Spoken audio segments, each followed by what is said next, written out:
Bonjour à tous. Vous souhaitez être accompagné dans votre projet de rénovation énergétique? Bonne nouvelle, c'est le thème du jour.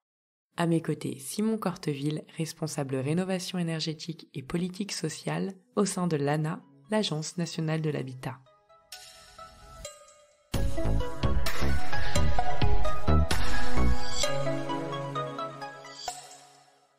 Simon, ma première question, pouvez-vous présenter l'ANA et ses missions?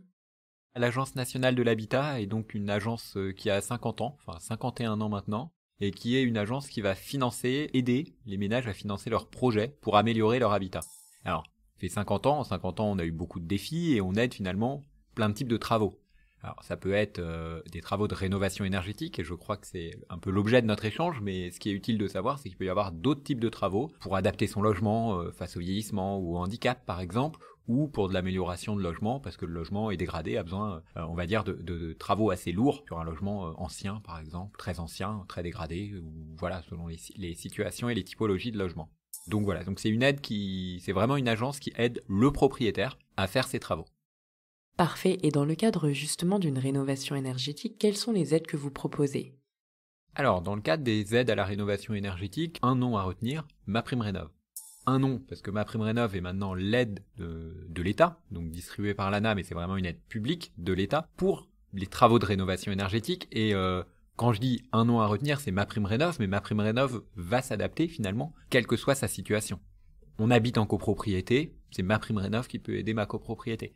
On fait des travaux soi-même chez soi, là où on habite, c'est MaPrimeRénov' qui peut avoir des aides. Et il y a des aides même un peu plus spécifiques quand on loue un logement, par exemple, tout ça, voilà. Mais un nom à retenir, c'est l'aide MaPrimeRénov'.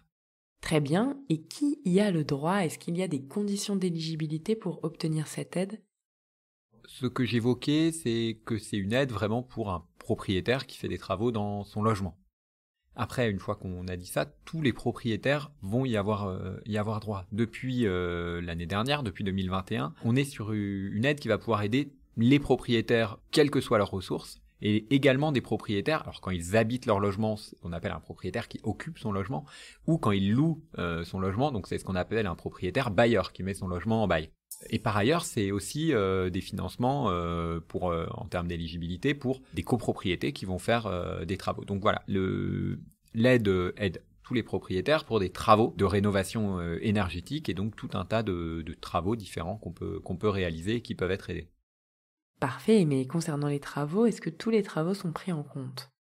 Alors par rapport aux travaux, tout l'objectif du coup à travers MaPrimeRénov' a été de pouvoir cibler. Alors précédemment il y avait un crédit d'impôt qui était peu ciblé et donc ça a été de pouvoir cibler les travaux finalement les plus efficaces c'est des travaux de rénovation énergétique. Ça peut être changer sa chaudière, ça peut être isoler ses murs, ça peut être changer ses fenêtres pour mettre des fenêtres plus isolantes. Donc voilà on va dire la très grande majorité des travaux qui ont vraiment un vrai impact sur l'énergie et même je vais même aller plus loin, dans l'idéal, plus on va faire de travaux, plus on va être vers ce qu'on appelle une rénovation globale, c'est-à-dire qu'au lieu de juste changer sa chaudière, on va également isoler, changer la chaudière pour à la fois réduire la consommation et avoir un mode de chauffage plus écologique.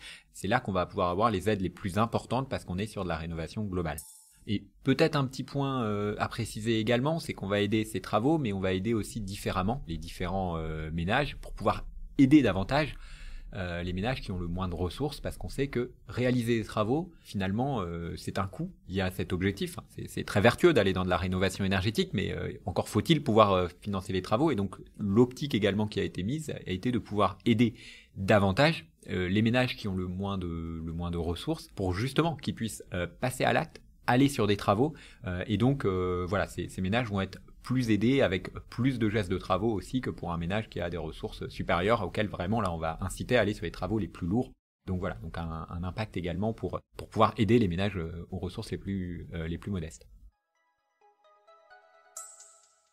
Peut-être un des points qui est important à mettre en avant, c'est par exemple je veux prendre des ménages qui vont peut-être 2-3 personnes gagner autour de 20 000 euros par an, par exemple, avec une famille avec 1 ou 2 enfants, par exemple. Et donc, parmi des ménages qui vont pouvoir avoir accès à des aides, et on va se dire quand on va être sur des travaux ou quelqu'un qui re-questionne à un moment son logement et qui se dit là, il faut que je fasse des travaux, donc il va pouvoir avoir une information, se dire qu'est-ce que je fais comme travaux et aller vers on va dire un bouquet de travaux, 3-4 gestes de travaux, donc avec une aide MaPrimeRénov' Sérénité vraiment adaptée pour quand on a plusieurs types de travaux à réaliser. Et on va être sur des taux de financement où on va dire que les travaux vont être autour de 20-25 000 euros et où on peut être aidé à un peu plus de 50%. Donc en fait, sur des travaux à 25 000 euros, on va peut-être pouvoir toucher 12-15 000 euros et avoir un reste à charge derrière, ce qu'on appelle un reste à charge qui reste à débourser de 10 000 euros par exemple. Très bien, est-ce que vous souhaitez ajouter un dernier mot ?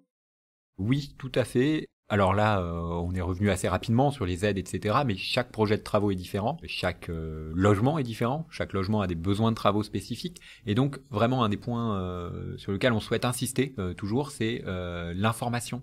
Il y a souvent un besoin d'information avant de se lancer dans les travaux. Les travaux, c'est complexe, pareil. Donc, l'information, c'est à tout niveau. Technique, quels sont les travaux les plus adaptés pour moi ?